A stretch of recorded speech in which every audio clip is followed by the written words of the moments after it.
ఓం శ్రీ మహాగణాధిపతి నమః. శ్రీ గురుభ్యో నమః. శ్రీమాత్రే నమః. దారిద్ర్య దహన శివస్తోత్రం. పేరులోనే ఉంది మన దారిద్ర్యమంతా తొలగిపోతుందని. ఈ స్తోత్రాన్ని త్రిసంధ్యలు భక్తితో పఠించిన విన్న సర్వ సంపత్తులు కలుగుతాయి. సర్వరోగ నివారణ జరుగుతుంది. పుత్ర పౌత్రాభివృద్ధి జరుగుతుంది అని పెద్దలు చెప్తున్నారు. మీరు మొదటిసారిగా నా ఛానల్ చూస్తున్నట్టయితే మీరు సబ్స్క్రైబ్ చేసుకుని అందరికీ షేర్ చేసి సహకరించండి. నా ఛానల్లో ఆల్రెడీ వివిధ స్తోత్రాలు చేసి పెట్టాను. వాటిని విని భగవంతుని కృపకు పాత్రలు కండి. వివిధ రకాల ప్రయోజనాలను పొందండి. Thank you. దారిద్ర్య దహన శివస్తోత్రం.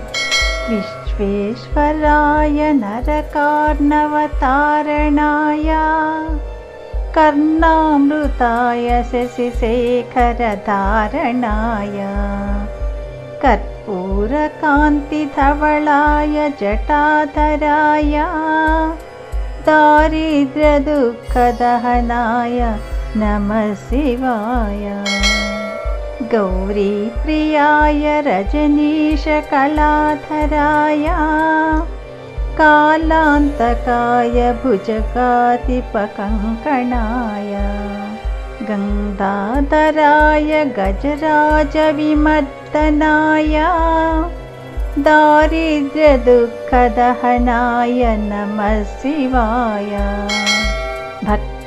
प्रियाय भवरोगभयापहाय उग्राय दुर्गभवसागरतारणाय ज्योतिर्मयाय गुणनामसुनृत्यकाय दारिद्र्यदुःखदहनाय नमः शिवाय. चर्माम्बराय शवभस्मविलेपनाय भालेक्षणाय मणिकुण्डलमण्डिताय मञ्जीरपादयुगलाय जटाधराय दारिद्र्यदुःखदहनाय नमः शिवाय. पञ्चाननाय फणिराजविभूषणाय हेमांशुकाय भुवनत्रयमण्डिताय आनन्दभूमिवरदाय तमोमयाय दारिद्र्यदुःखदहनाय नमः शिवाय. भानुप्रियाय भवसागरतारणाय कालान्तकाय कमलासनपूजिताय नेत्रत्रयाय शुभलक्षणलक्षिताय दारिद्र्यदुःखदहनाय नमः शिवाय.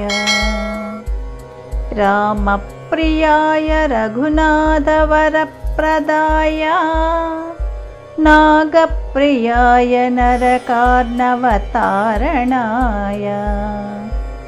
पुण्येषु पुण्यभरिताय सुरार्चिताय दारिद्र्यदुःखदहनाय नमः शिवाय. मुक्तेश्वराय फलदाय गणेश्वराय गीतप्रियाय वृषभेश्वरवाहनाय मातङ्गचर्मवसनाय महेश्वराय दारिद्र्यदुःखदहनाय नमः शिवाय.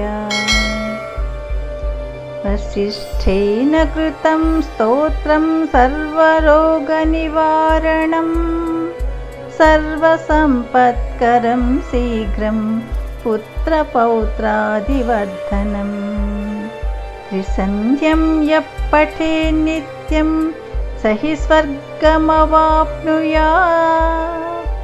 त्रिसन्ध्यं यः पठेत् नित्यं स हि स्वर्गमवाप्नुयात्. इति श्रीवसिष्ठविरचितं दारिद्र्यदहनशिवस्तोत्रं सम्पूर्णम्। यदक्षरपदभ्रष्टं मात्राहीनं तु यद्भवेत् तत्सर्वं क्षम्यतां देवा शङ्करा नमोऽस्तु ते। सर्वं श्री शिवार्पणमस्तु।